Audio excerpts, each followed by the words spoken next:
Dando início, pessoal, à sétima aula, onde nós vamos trabalhar com vigas, né? Vamos determinar os diagramas de esforço cortante e momento fletor em vigas, né? Mas antes, vamos dar uma trabalhada em cima dos esforços que nós já estudamos, né? Que basicamente em mecânica nós vamos trabalhar com esforços normais, né? Que é o que vamos chamar de N, os esforços cortantes, que a gente vai chamar de V, e os momentos fletores, beleza? Então, quando você vai dimensionar uma estrutura, você precisa desses três esforços, porque no dimensionamento vocês vão precisar saber quais são esses esforços máximos, né, e aonde é que eles estão atuando. Ou seja, eu tenho que saber qual é o esforço normal máximo, né, quando eu vou trabalhar com a estrutura. Eu vou dimensionar a área da seção transversal dessa estrutura de acordo com esse esforço normal máximo. Esforço cortante, eu vou precisar do esforço cortante máximo, né? Neste local eu vou, principalmente quem da área de concreto armado, eu preciso desses esforços cortante máximo, porque lá eu vou colocar os espaçamentos dos estribos menores, né, do que nos locais onde os meus esforços cortantes não são tão grandes. Então note que eu preciso, além de saber qual é esse esforço, eu preciso também saber o local. E depois o momento fletor. E no caso também de concreto armado, eu tenho que saber onde é o momento fletor positivo máximo e aonde é o momento fletor negativo máximo, porque eu vou ter que alterar a ferragem nesses locais de forma que suportam esses momentos fletores, né? E percebo que no caso do momento fletor a coisa ainda é mais complicada, porque além de eu definir onde é o maior momento fletor positivo, eu também tenho que definir o maior momento fletor negativo, né? E a posição, ok? Então, pessoal, basicamente é isso aqui, né? Nós já estudamos uma estrutura onde você tem os esforços normais atuando, que é o caso da estreliça, né, pessoal? Vou colocar aqui um nó bem bonitinho para vocês terem noção do que vem a ser os esforços que estão atuando na treliça. Então vamos imaginar que eu tenho essa treliça aqui, ó, tá vendo? Ó? E essa treliça eu tenho um carregamento P atuando no nó, né? E a gente admitiu que esses nós são o que, pessoal? São rotulados, né? Ó. Então, uma obrigação da treliça é que todos os elementos dela sejam lineares, né? Ó, todos os elementos são lineares, todos os carregamentos que estão atuando nessa treliça devem estar atuando no nó, beleza? E que não pode ter esses carregamentos atuando nas barras, né? Ó. Então essas barras têm que ser retas, os carregamentos têm que estar atuando no nó e elas são rotuladas nas suas extremidades. Então isso é uma noção básica da treliça. E a gente viu que todos os esforços que estão atuando nessas barras são o que? São esforços normais. Então só tem esforço normal, né, pessoal? Ah, professor, eu posso fazer, por exemplo, uma longarina de ponte com a treliça? Pode. Ou seja, eu tenho aqui um tabuleiro da ponte, né? Ó, e esse tabuleiro da ponte vai ser transmitido para essa treliça aqui. Um exemplo, né? Ó. Tá aqui um tabuleiro da ponte e esse tabuleiro dessa ponte vai ter que ser transmitido para essa treliça. Então, como é que eu faço? Que isso aqui é uma peça de concreto, é pesado. Como é que eu vou? É só eu colocar terças, né, ó, que são perfis em U, perfis em C, que vão transformar esse carregamento distribuído proveniente desse concreto aqui, ó. Tem que colocar aqui o nome, ó, concreto. Isso aqui vocês vão tratar como sendo carregamento distribuído, né? Porque o concreto tem a sua massa específica. E a gente consegue, a partir dessa massa específica, trabalhar como sendo carregamento distribuído. Quando você coloca essas terças aqui, ó, em cima dos nós da treliça, esse carregamento distribuído vai ser transformado em carregamentos concentrados atuando, ó, P1, P2 e P3 atuando em cima do nó, beleza? Nós vimos também, pessoal, que treliça não existe. O que a gente utiliza em treliça é apenas a parte teórica, ou seja, na teoria beleza, tudo rotulado, mas na prática não existe. Se você for olhar uma treliça dessa num restaurante, você vai lá no Cajueiro, que tem uma treliça bem bonita assim, não sei nem se o Cajueiro está funcionando ainda, mas lá vocês vão ver umas chapas aqui, ó, nos nós da treliça, nas flanges, e essas flanges é cheia de quê, pessoal? De parafuso, ok? Então isso aqui, esses parafusos, o que acontece? Ele trava essa rotulação. Essa rotulação não existe. Quando você olha aqui para baixo, eu tenho uma chapa aqui, ó, com bastante parafuso. Então isso aqui, pessoal, é o travamento, ou seja, a anulação dessa rotulação. Essa rotulação não existe na prática, beleza? Mas como eu tratando as peças, todas elas rotuladas, eu tenho uma situação menos rígida. Então, pessoal, eu posso fazer análise de treliça, né, de um pórtico, de uma tesoura, como sendo uma análise de treliça na nossa teoria.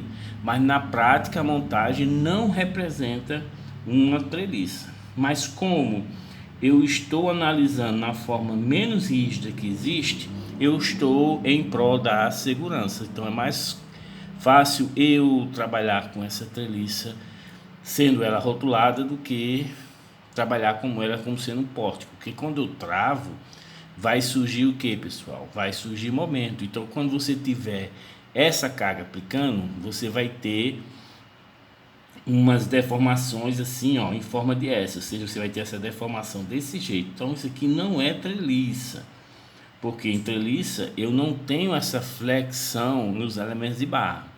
Treliça, a rotulação não permite. Mas as deformadas que eu vou encontrar são muito grandes, então é só eu enrijecendo a treliça de forma que na prática ela vai ficar bem mais rígida. Ou seja, quando eu vou calcular uma estrutura, se eu calcular na forma que ela é menos rígida, eu estou trabalhando em prol da segurança, né? Jamais eu vou começar a trabalhar com a estrutura como ela sendo muito rígida. Tá entendendo? Porque na realidade, será que você consegue essa rigidez na hora que você vai fazer a montagem, na hora, beleza? Então, no primeiro caso que nós analisamos, treliça, e nas treliças só tem o que, pessoal? Esforços normais. Agora vamos trabalhar com outro tipo de estrutura que lá em mecânica vai ser viga, né, ó, aonde vão surgir em vigas, né, pessoal? Na teoria, eu vou dizer o que é vigas. Vigas são elementos lineares, né, ó, sujeito a cargas distribuídas. Agora você pode botar uma carga distribuída sobre uma viga, né, ó. Então perceba que nesse trecho BC eu tenho uma carga distribuída. Aqui eu posso colocar uma carga concentrada, P, e os esforços que estão atuando nessa viga são esses esforços que a gente vai começar a trabalhar agora, que é esforço cortante e momento fletor. E alguém vai perguntar, professor, o que é esforço cortante? Esforço cortante, pessoal, é o esforço dado na estrutura de forma que ela tende a cortar. Se eu pegar essa aula aqui, segurar aqui com essa mão e segurar aqui com essa aqui, e eu empurro essa mão aqui para cima e essa aqui para baixo, a tendência dessa folha vai ser ela rasgar aqui, ó. Então isso aqui é a ruptura de uma peça sujeita a esse esforço cortante. Não sei se é porque eu estou com medo de rasgar realmente a folha, mas se eu pegar essa mão e empurrar ela para cima e essa aqui empurrar para baixo, isso aqui tende a rasgar dessa forma, ok? Esse ato de você aplicar uma força para cima e outra para baixo é o que a gente chama de esforço cortante, né? Que isso em concreto vai ser muito importante, principalmente se eu for analisar essa viga aqui como sendo concreto armado. Esse apoio aqui, por exemplo, vai ser uma coluna e esse aqui vai ser uma coluna. Em cima dessas colunas, pessoal, vão ter o esforço cortante muito grande. Tá entendendo? Porque imagina que você tem essa força P atuando para baixo, então ela vem com essa predominância até chegar nessa cabeça desse pilar. Quando chega nessa cabeça desse pilar, esse pilar tem uma reação que vai atuar para onde? Para cima. Então, o que acontece? Essa parte tende a descer e essa aqui tende o quê? A subir.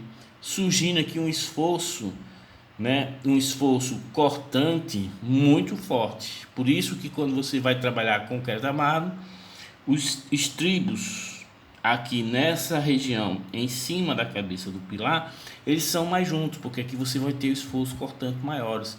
E sempre em cima de cabeça do pilar você vai ter estribos mais próximos. Professor, o que diabo é estribo? Você tem aquele... Você faz uma armação para viga, você tem aquela pecinha aqui, ó, que fica envolvendo aqui, tá vendo, ó? Aqueles quadradinhos aqui, ó. Isso aqui, pessoal, é os estribos, ok? Então, eu vou dimensionar esses estribos por essa distância D aqui, beleza? Então, quanto mais próximo aos pilares, onde vou ter maior esforço cortante, eu vou o quê? Eu vou alterar essa distância, porque os esforços cortantes são maiores. Na região mais centrais, como o esforço cortante não é tão grande, eu posso colocar uma distância maior, beleza? Então note que vocês precisam saber esses três esforços normais, esforço cortante e momento fletor. Aí você vai perguntar: professor, o esforço normal ele é importante em estrutura? Sim. Só não é importante, não tem essa grande importância, pessoal, em concreto armado. Por quê? Porque em concreto armado, as peças em concreto armado, elas são mais robustas, ok? Uma coluna no edifício tem uma área da seção transversal muito grande. Então, o que acontece? Como a rigidez ao esforço normal é a área da seção transversal, ok? Para concreto armado, por exemplo, esse esforço normal não é muito importante, porque você tem a estrutura muito rígida. Mas para estrutura metálica, né, pessoal, aonde a área da seção transversal são mais esbelta, né? A estrutura metálica você vai trabalhar, por exemplo, com perfil I, ó, tá vendo? Um perfil I, ó. E esse perfil I, ele tem a área da seção transversal, ó. Para, por exemplo, a mesma carga, tanto em estrutura metálica como em concreto armado, se estrutura metálica você utilizar esse perfil, em concreto armado vai ser esse aqui, ó. Olha a diferença. A área da seção transversal em concreto armado é muito maior.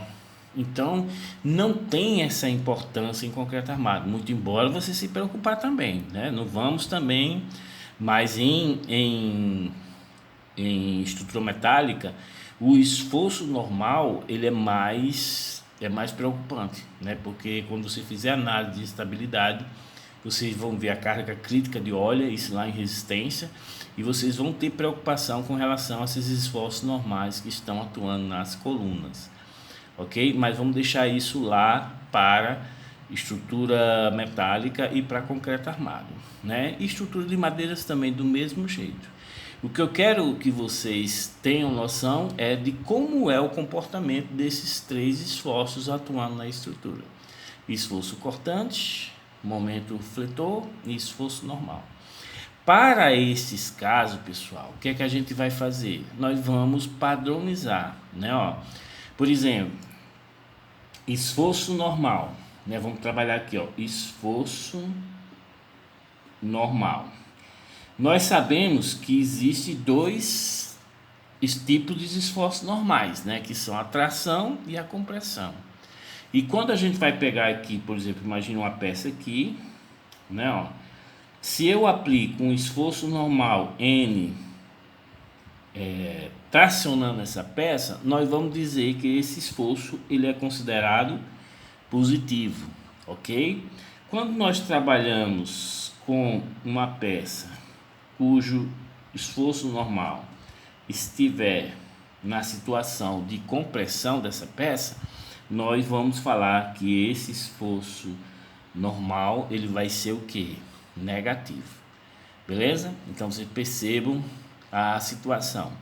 Agora vamos trabalhar com esforço cortante. Esforço cortante é o seguinte, pessoal. Você tem uma peça, né, ó. Vou até colocar numa posição dela já se rompendo para vocês terem uma melhor visualização. Imagine essa peça do lado mais à esquerda, eu aplico uma força para cima, ok? E um lado mais à direita, eu aplico uma força para baixo. Olha a tendência de corte aqui, né? Ó. Isso é a mesma coisa, pessoal, que eu pegar uma tesoura, e eu peguei a tesoura porque realmente tinha aqui, tá vendo? Ó. E a tesoura, quando você vai cortar o papel, o que é que você faz? Uma lâmina da tesoura, que é essa que está lá embaixo, ó, ela vai aplicar uma força para cima, tá vendo? Ó? E essa lâmina que está aqui ó, em cima do papel vai aplicar uma força para baixo, né? Ó. O que é que ela vai provocar? O corte, né? Ó, que é a mesma situação aqui. Você aplica uma força para baixo, que é uma lâmina da tesoura, e outra força para cima, que é outra lâmina da tesoura, provocando essa tendência de corte, né? Ó, é isso que a gente chama de esforço cortante, né? Repetindo para ver se vocês fixam essa situação. Então, essa tendência de corte aqui, pessoal, quando a gente vai trabalhar, a gente vai dizer que ela é o que, ó, positiva, ok? Você tem um esforço cortante aqui positivo.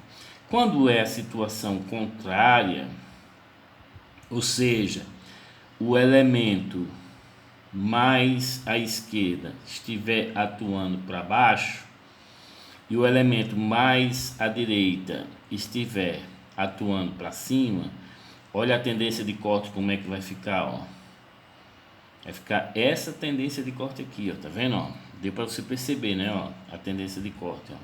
Então, neste caso aqui, ou seja, mais à esquerda para baixo e mais à direita para cima, esse esforço cortante, ele é considerado como sendo o que? Negativo. Beleza? E por último, o momento fletor, que é o mais fácil da gente perceber, né, pessoal? Momento fletor, ok? Que sempre você fica falando o que é momento fletor positivo, o que é momento fletor negativo. Momento fletor positivo, pessoal, é aquele momento que quando aplicado na peça, vou trabalhar com a peça aqui em forma de ghost, quem não sabe inglês é fantástico. Quando você aplica o momento fletor nessa situação, ou seja, mais à esquerda no sentido horário e mais à direita no sentido anti-horário, a deformação sujeito a essa situação, pessoal, tá aqui, ó. Olha a setinha aqui, tá vendo? Ó. Quando eu aplico mais à esquerda no sentido horário e mais à direita, deixa eu colocar a setinha aqui para ficar bem bonitinho. Ó, e mais à direita no sentido anti-horário, vê se você pegou o foco aqui, ó, essa setinha que eu desenhei no meu dedo. Você vai perceber que a flexão que ocorre nessa peça, ou seja, nessa régua, ela vai formar uma boquinha sorrindo, né? Ó. Então, esse momento fletor a gente considera como sendo o que? Positivo, né? Ó, vai ficar mais ou menos isso aqui, ó. Ok? Não é que seja uma boquinha sorrindo, não, pessoal. O que é um momento fletor positivo? É quando as camadas inferiores estão sofrendo um processo de tração, né? Ó. E as camadas superiores estão sofrendo um processo de compressão. Como o concreto, isso aqui vocês vão ter que se preocupar muito mesmo lá em concreto.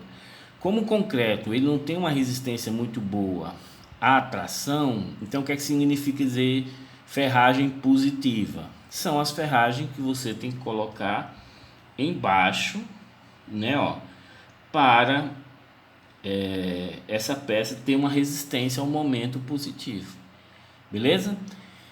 Ah, professor, estou entendendo, quer dizer que momento positivo é quando a gente tem que colocar a ferragem embaixo, porque lá embaixo da peça está sofrendo uma tração, em cima está sofrendo uma compressão, exatamente. E isso aqui nós vamos chamar de momento positivo. Pessoal, o concreto ele tem uma resistência boa à compressão, mas ele não é tão resistente assim não. Pode ter caso onde você precisa colocar tanto ferragem positiva como ferragem negativa, né? Principalmente em peças de concreto que a altura não é tão grande, é baixo. Aí você quis aumentar, chegou para o arquiteto, ó, eu quero essa peça de 30 centímetros, tá muito, eu queria colocar ela de 40. O arquiteto, não, vai ficar muito feio. Aí você lascou, aí você vai ter que ser cuidado, tanto no concreto, ele estando tracionado, como no concreto, como ele estando comprimido. Então você vai ter também ferragem para combater essa compressão, mas isso vocês vão ver lá em concreto armado, beleza? Então, o contrário de momento positivo é aquele momento que você aplicando na peça vai provocar uma boquinha triste. Então, ó, no lado mais à esquerda você vai aplicar um momento no sentido anti-horário. No lado mais à direita você vai aplicar o momento no sentido horário. Então perceba, pessoal, isso aqui é momento negativo. Então a ferragem que você vai ter que aplicar nessa peça, obrigatoriamente ela vai ter que estar onde? Em cima da peça, porque lá eu tenho o concreto sofrendo uma tração, né? E como ele não tem resistência, eu sou obrigado a colocar aço.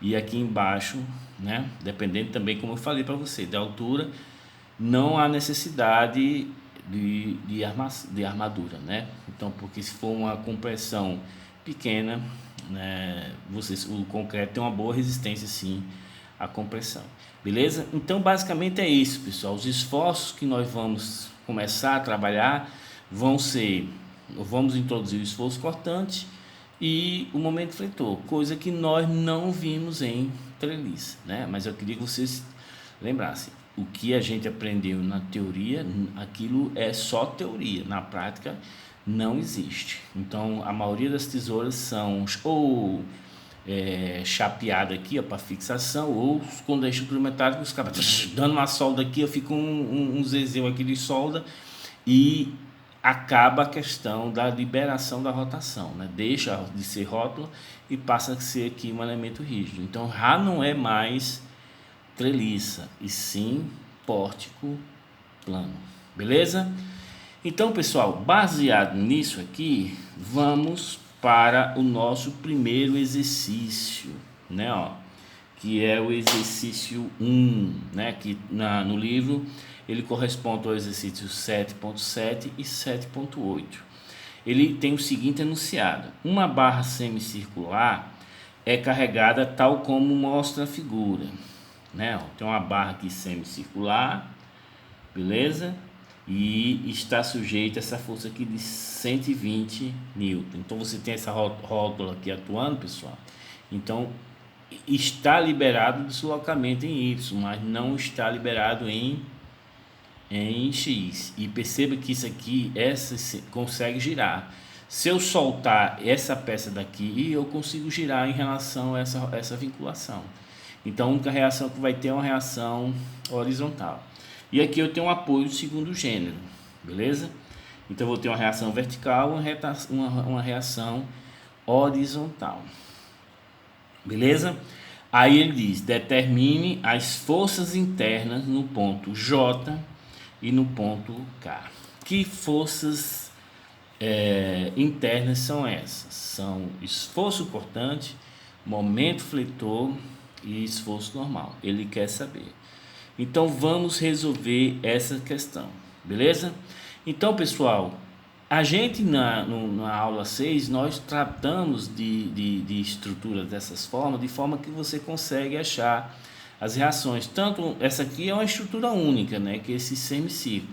Mas você pode trabalhar com várias barras e mesmo assim, como nós trabalhamos na aula passada, a gente conseguia determinar todas as ações que estavam atuando em cada elemento de barra. Aqui, como a barra é única, então o que eu tenho que saber é apenas o que, pessoal? Qual é a força que as reações em B, né, devido a esse apoio do segundo gênero, e qual é as reações aqui em A devido a esse apoio do primeiro gênero, beleza? Então esse apoio aqui só vou ter reação aqui, ó, que eu vou chamar de H de A, uma reação horizontal. Eu não sei se o sentido está coerente, não tem problema, eu coloco qualquer um. Se eu encontrar na hora do equilíbrio este momento negativo, significa dizer que nesse momento, essa força negativa significa dizer que o sentido que eu adotei inicialmente não está coerente. Então eu vou ter aqui um H de B e aqui eu vou ter um V de B, né? Já que é um apoio do segundo gênero. Então eu tenho as duas reações, tanto vertical como horizontal. Beleza? Então vamos lá. Primeira equação de equilíbrio. Aí vocês vão dizer: ah, professor, eu estou vendo que se eu fizer somatório das forças em Y, eu vou determinar quem? O V de B. E realmente é, né? Ó, então vamos lá. Ó. Somatório das forças em Y igual a 0. Tudo que tiver atuando para cima eu vou considerar como sendo o quê? Positivo. Aí vai ficar, ó, V de B positivo, que está para cima, menos 120, que está para baixo. Então, V de B menos 120 newton, isso aqui vai ser igual a 0. Logo, V de B vai ser igual a 120 newton. Como eu achei positivo, né, já que isso aqui é negativo, pulo o sinal de igual, fica positivo. Então, o sentido que eu adotei de V de B, ele está o quê? Está coerente. Beleza? Aí vamos lá, ó.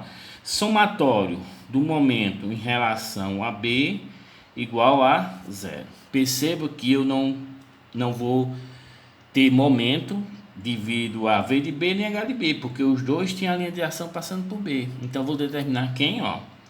O H de A. Beleza? Então, tudo que tender a girar no sentido horário, e que é o mesmo sentido que eu vou ter um momento em relação a H de A, vai ser o quê? Positivo. Então vamos lá, pessoal. Nem V de B nem H de B provoca momento em relação a B. Esse 120 provoca momento? E professor, provoca não. A linha de ação dele, ó, passa por B. Então não provoca momento, só o H de B. Sim. Então vamos lá, ó. H de B vezes o braço de alavanca, que é quanto? 180 mais 180, ou seja, 360, né, ó? Então, vezes 360 milímetros vai ser igual a 0. Ah, professor, para eu ter isso aqui igual a 0, né, ó, logo o H de B vai ser igual a 0. Então, note, pessoal, que eu achei o H de B e achei H de B não, pessoal, minto, o H de A, que eu estou fazendo momento em relação a B, eu estou fazendo caquinha, né? Isso aqui é A e esse aqui vai ser o H de A. Então, o H de A vai ser igual a quanto, pessoal? A 0, beleza? E para achar o H de B, somatório das forças em X igual a 0. Vou considerar tudo que tiver nesse sentido como sendo, no sentido da esquerda para a direita, como sendo positivo. Vocês vão perceber, pessoal, que o H de B também vai ser igual a 0. Beleza? Então eu só tenho o que, pessoal? O V de B. O H de B e o H de A nós determinamos como sendo 0. Beleza? Então achamos todas as reações nos vínculos dessa estrutura. Beleza? Terminou? Não. Ele quer saber quais são os esforços normais que estão atuando em J e quais os esforços normais que estão atuando em K. Beleza, pessoal? Professor, como é que a gente calcula isso? Pessoal, da mesma forma que a gente fez lá em treliça, né? Ó, vou cortar a estrutura, ó. Se eu pegar aqui e cortar aqui, ó, vou colocar aqui uma tesourazinha, um desenho de uma tesourazinha bem bonitinho. Ó, se eu pegar essa estrutura e cortar aqui, ok? O que é que eu vou obter? Vamos lá, ó. Eu vou ter aqui essa vinculação, beleza? Deixa eu ver para daqui vai dar melhor, né? Ó. Aí eu vou ter essa situação, essa barra. Quando chegou aqui, ó, né? Ó, eu cortei, tá vendo? Ó, beleza? Aqui eu vou ter a força de 120 newton atuando. Aqui o H de A não tem, beleza? E nesse ponto J, isso aqui, pessoal, é o ponto J. Eu vou trabalhar com as forças internas, que é esforço normal, esforço cortante e momento fletor. O bom seria você colocar todos eles como sendo o que, pessoal? Positivo, ok? Então você pode ver que o esforço normal positivo é quando tiver o que? Tração. Então nesse ponto aqui, J, vamos colocar uma tração, ó, tá vendo, ó? Então esse aqui vai ser meu N. Eu estou dizendo que nesse ponto J, essa barra semicircular está sofrendo um processo de tração em esforço normal. Esforço cortante. Esforço cortante, perceba, pessoal, que esse lado aqui é mais à esquerda, né? Esse aqui é mais à direita. O esforço cortante positivo, o mais à esquerda, ele vai ser para onde, pessoal? Positivo, mais à direita, mais à esquerda para cima, mais à direita para baixo. Então meu esforço cortante vai ser esse aqui. Ó, o esforço cortante, ó. Eu coloco cortando a estrutura, beleza?